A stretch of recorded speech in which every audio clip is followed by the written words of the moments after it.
କଣ ଭାଇ ଓଦା ମାନେ ମୁଁ ଆଉ କହିବୁନି।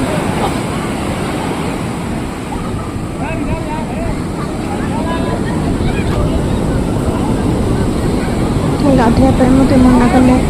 କ'ଣ କରିବି, ଲାଷ୍ଟକୁ ବାଧ୍ୟ ହେଇକି ବାହାରେ ଛିଡ଼ା ହେଇକି ଦେଖୁଛେ।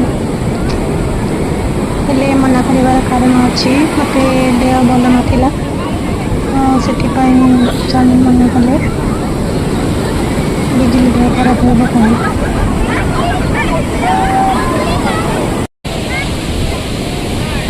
ମଝିକି ଠିଆ ହଉନ, ମଝିକି ଠିଆ ହଉନ।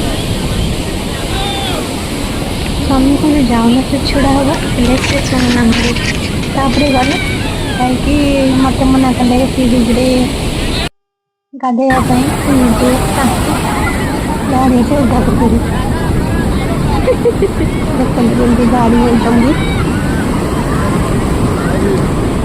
ତାପରେ ଆମେ ଘରକୁ ଫେରିଥିଲୁ, ସନ୍ଧ୍ୟା ହେଇଯାଇଥିଲା।